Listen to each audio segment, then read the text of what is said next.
ನಮಸ್ತೆ ವೀಕ್ಷಕರೇ, healthy today Kannada ಚಾನಲ್ಗೆ ಸ್ವಾಗತ. ಈ ಬೇಸಿಗೆಯ ಧಗೆಗೆ ಬಿಸಿಯಾಗುವ ದೇಹಕ್ಕೆ ತಂಪಾದ ಬರೀ ಎರಡು ಇಂಗ್ರೀಡಿಯೆಂಟ್ಗಳನ್ನು ಬಳಸಿ ಐಸ್ ಕ್ಯಾಂಡಿ ಮಾಡುವ ರೆಸಿಪಿ ನೋಡೋಣ.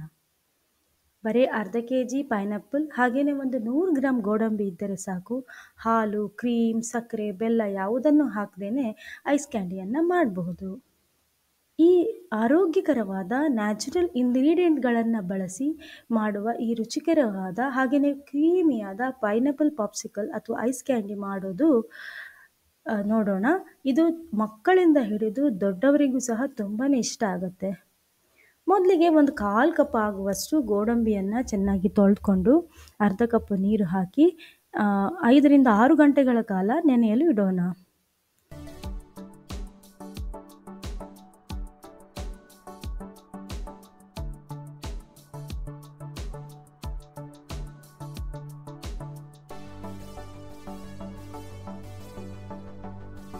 ನಂತರ ಮೀಡಿಯಂ ಸೈಜ್ನ ಅಥವಾ ಅರ್ಧ kg ಆಗುವಷ್ಟು ತೂಕವಿರುವಂತಹ ಪೈನಾಪಲನ್ನು ಹೊರಗಿನ ಸಿಪ್ಪೆಗಳನ್ನೆಲ್ಲ ತೆಗೆದುಕೊಂಡು ಚಿಕ್ಕದಾಗಿ ಕಟ್ ಮಾಡಿಕೊಳ್ಳೋಣ.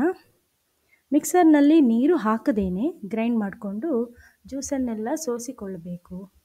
ನಂತರ ನೆನೆಸಿಟ್ಟುಕೊಂಡಂತಹ ಗೋಡಂಬಿಯನ್ನು ಸಹ ಸೇರಿಸಿಕೊಳ್ಬೇಕು.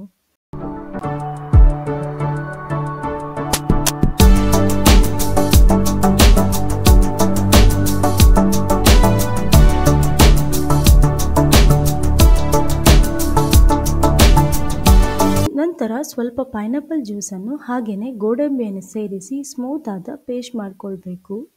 ಇಲ್ಲಿ ಗೋಡಂಬಿಯನ್ನು ಆ್ಯಡ್ ಮಾಡೋದ್ರಿಂದ ಕ್ರೀಮಿಯಾದ ಕನ್ಸಿಸ್ಟೆನ್ಸಿ ಬರುತ್ತೆ.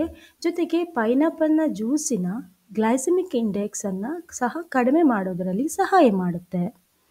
ನಂತರ ಉಳಿದ ಪೈನಾಪಲ್ ಜ್ಯೂಸನ್ನು ಸಹ ಸೇರಿಸಿಕೊಂಡು ಇನ್ನೊಮ್ಮೆ ಗ್ರೈಂಡ್ ಮಾಡಿಕೊಳ್ಳೋದು ಒಳ್ಳೆಯದು. ಈಗ ಸ್ಮೂತ್ ಆದ ಕ್ರೀಮಿಯಾದ ಮಿಶ್ರಣ ರೆಡಿಯಾಗಿದೆ. ಈ ಮಿಶ್ರಣವನ್ನು ಪಾಪ್ಸಿಕಲ್ ಮೌಲ್ಡ್ಗೆ ಹಾಕ್ಬೋದು. ನಿಮ್ಮ ಹತ್ರ ಪಾಪ್ಸಿಕಲ್ ಮೌಲ್ಡ್ ಇಲ್ಲ ಅಂದರೆ ಪೇಪರ್ ಕಪ್ ಅಥವಾ ಸ್ಟೀಲ್ ಲೋಟದಲ್ಲೂ ಸಹ ಹಾಕಿ ಐಸ್ ಕ್ಯಾಂಡಿಯನ್ನು ಮಾಡ್ಕೊಳ್ಬೋದು. ಇಲ್ಲಿ ನಾನು ಸ್ವಲ್ಪ ಫ್ರೆಶ್ ಆದ ಪೈನಾಪಲ್ ಚೂರುಗಳನ್ನು ಮೊದಲಿಗೆ ಹಾಕಿಕೊಂಡು ನಂತರ ಈ ಮಿಶ್ರಣವನ್ನು ಸೇರಿಸ್ತೇನೆ.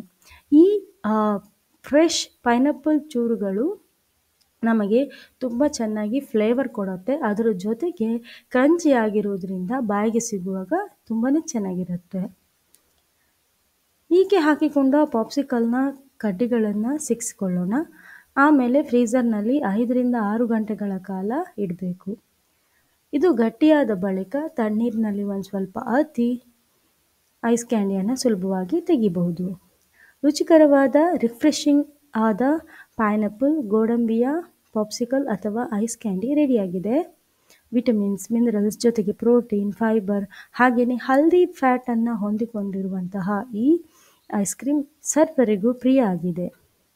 ಗ್ಲೈಸೆಮಿಕ್ ಇಂಡೆಕ್ಸ್ ಕಡಿಮೆಯಾಗಿ ಲೋ ಕ್ಯಾಲರಿ ಆಗಿರೋದ್ರಿಂದ ಇದು ವೆಯ್ಟ್ ಮ್ಯಾನೇಜ್ಮೆಂಟ್ ಮಾಡೋರಿಗೆ ಹಾಗೆಯೇ ಶುಗರ್ ಕಂಟ್ರೋಲ್ ಮಾಡೋರಿಗೆ ಇದೊಂದು ಹೆಲ್ದಿ ಸ್ನ್ಯಾಕ್ ಆಗಿ ಸವಿಬೋದು.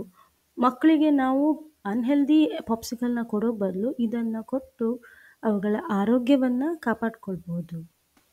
ಮಾರ್ಕೆಟ್ನಲ್ಲಿ ಆರ್ಟಿಫಿಷಿಯಲ್ ಕಲರ್, ಫ್ಲೇವರ್ ಹಾಗೆಯೇ ಪ್ರಿಸರ್ವೇಟಿವ್ಸನ್ನೆಲ್ಲ ಒಳಗೊಂಡಿರುವಂತಹ ಹೇರಳವಾಗಿ ಸಕ್ಕರೆಯನ್ನು ಹೊಂದಿರುವಂಥ ಪಾಪ್ಸಿಕಲ್ನ ಬದಲಾಗಿ ನಾವು ಮನೆಯಲ್ಲೇ ಸಿಗುವ ನ್ಯಾಚುರಲ್ ಇಂಗ್ರೀಡಿಯೆಂಟ್ಗಳನ್ನು ಬಳಸಿ ಹೆಲ್ದಿಯಾದ ಐಸ್ ಕ್ಯಾಂಡಿಯನ್ನು ಈ ಬೇಸಿಗೆಯಲ್ಲಿ ಸವಿಬೋದು.